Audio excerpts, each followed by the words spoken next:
Praise lord. దేవాతి దేవునికి వందనాలు. ప్రభు నామమున మీ అందరికీ నా ప్రత్యేకమైన వందనాలు, శుభాలు తెలియజేస్తున్నాను. ఈ దినము కొరకు ఏర్పాటు చేయబడిన దేవుని వాగ్దానము 124వ కీర్తన 7వ వచనము. పక్షి తప్పించుకొనినట్లు మన ప్రాణము వేటకాండ ఉరి నుంచి తప్పించుకొని ఉన్నది. ఉరి తెంపబడెను, మనము తప్పించుకొని ఉన్నాము. దేవుని నామానికి మహిమ కలుగునుగాక. ఈ ఉదయకాల సమయంలో సర్వ సృష్టికర్త అయిన నీ తండ్రి నిన్ను ఆశీర్వదించి గొప్ప వాగ్దానాన్ని నీకు అందిస్తూ ఉన్నారు. హల్లెలూయా. పక్షి తప్పించుకున్నట్లు మన ప్రాణము వేటగాండి ఉరి నుంచి తప్పించుకొని ఉన్నదంట. వేటగాని ఉరి నుంచి ఏమైందంటండి? తప్పించుకున్నదంట. ఈరోజు ఈ ఏప్రిల్ నెలలో ఆఖరి దినము. రేపటి నుంచి నూతన నెల నీ జీవితంలో ప్రారంభమవుతూ ఉంది. అపవాది వాడు ఎంతో ప్రయత్నం చేశాడు. ఈ నెలలో నిన్ను ఏదో రకంగా ఇరికించేయాలి, ఆర్థికంగా నిన్ను ఇరికించేయాలి, ఆరోగ్యపరంగా నిన్ను నలగొట్టేయాలని ఎన్నో రకాలుగా వాడు ఉచ్చులు వేశాడు. అయితే దేవుని మహాకృప ప్రతి ఉచ్చు నుంచి, ప్రతి గోతు నుంచి కూడా దేవుడు నిన్ను తప్పించేశాడు. ఆమేన్.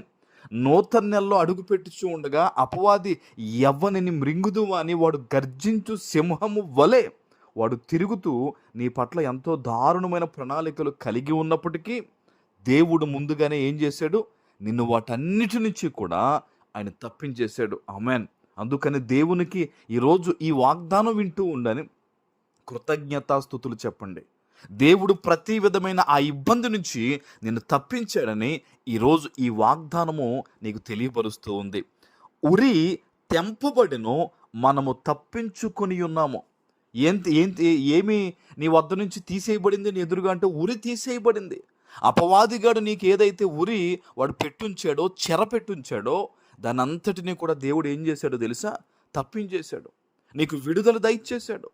మరికొద్ది గంటల్లో నూతన నెలలో అడుగు పెడుతున్న నీవు దీవెనకరమైన దినాలు చూడబోతూ ఉన్నావు. ఆమేన్.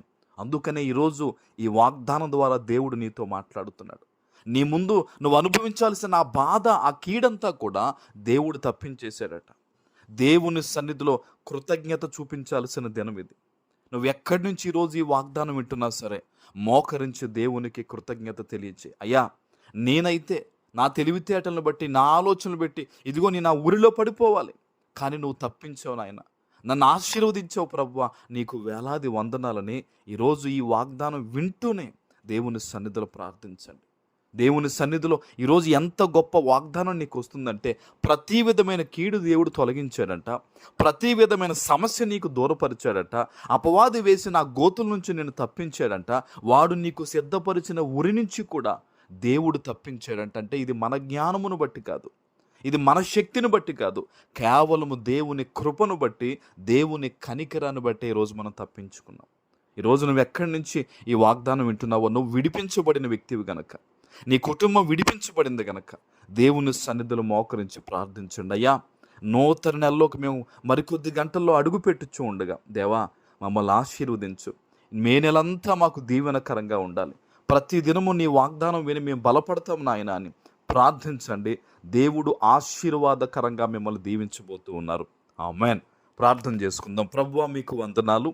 ఈ ఉదయకాల సమయంలో మీరిచ్చిన ఈ గొప్ప వాగ్దానము ప్రతి బిడ్డ జీవితంలో నెరవేర్చి స్థిరపరచమని యేసు నామమున ప్రార్థిస్తున్నాను తండ్రి.